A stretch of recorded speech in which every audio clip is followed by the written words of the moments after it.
talking about what I've been doing for the last 2 years, which was getting my MBA degree from Harvard Business School. In this vlog, we'll share what it was really like being at Harvard Business School. Watch my previous vlog if you want to know whether you should be getting an MBA in the first place and learn all about the application process and interviewing. So sorry for this random change of outfit and scenery, but I didn't manage to film everything that I wanted during my break from work. So it's now Sunday night and I really wanted to get done with filming. So we're just gonna continue where I left off. Is an MBA like going back to student life? Well, it can be, but it definitely doesn't have to be. I had some classmates who had kids and had brought their families, so they definitely lived a lot more serious life, and they used most of their free time to spend with their kids.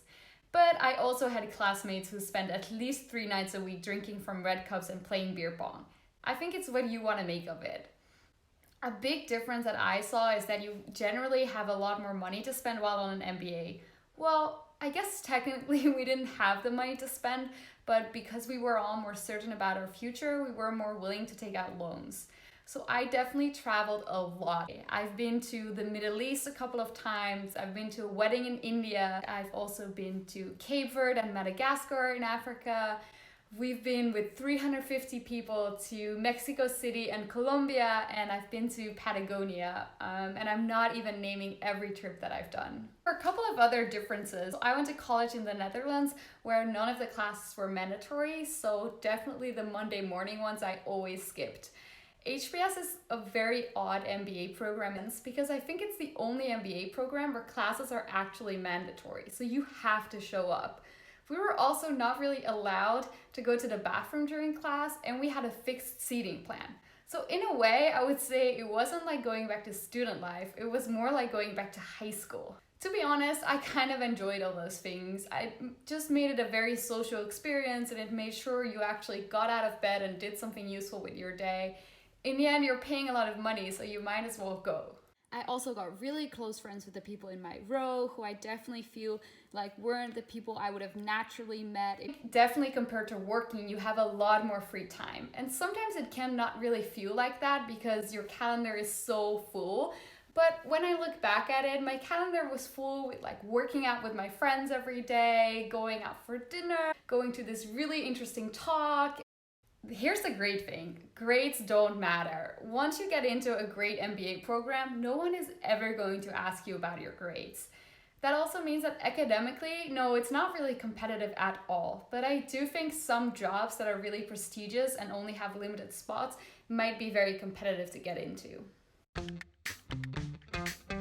My favorite HBS moments were not the ridiculous travel that we did, but it was just the dinners that I did. I had a group of 3 girls once a week. We'd work out, but then afterwards we would go to the HBS hot tub, we'd put on face masks, cook something really nice and have dessert afterwards at one of our houses. And those were really the times where we had the deepest and funniest and greatest conversations that I'll really take with me. My favorite classes were definitely the classes I took in the second year when we could choose which classes we wanted. I decided not to take any classes focused on hard skills that I could also learn on the job. My favorite course was called Leadership and Happiness, and it was basically a really reflective journey on what makes people happy, what makes me happy, and how can we incorporate that into our own lives, but also into the lives of those who will lead.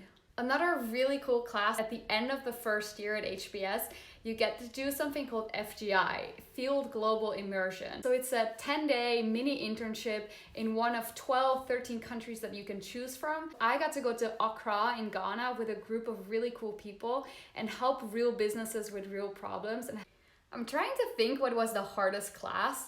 I definitely think the finance classes are the most work because you can't really bullshit your way out of it. You really need the numbers and you need to have done the work.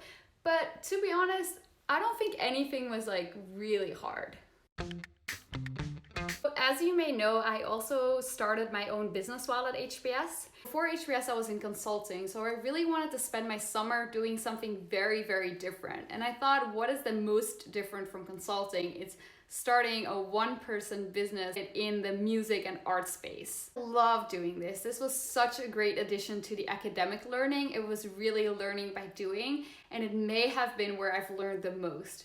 The startup unfortunately didn't go so well, but honestly, I feel like so often you learn more from your failures than your successes, and I definitely learned a lot about myself.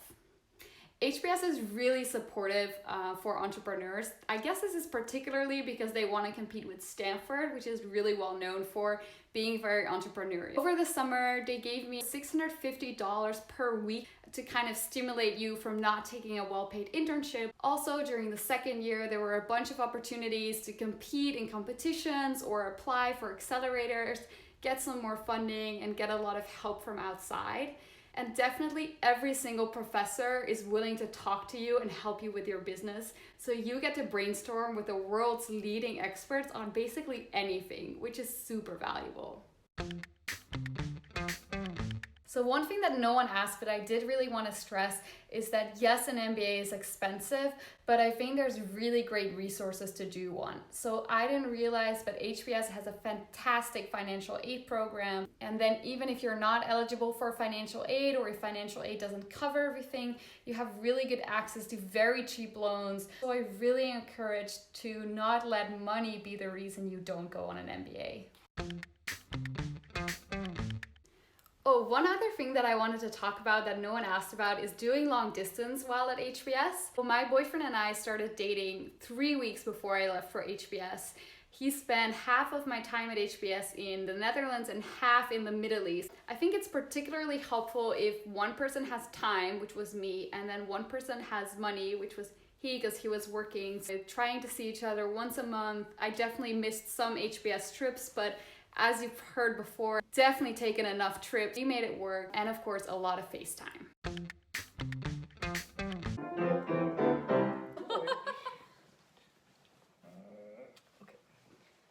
Watch my previous vlog if you want to know whether you should be getting an MBA in the first place and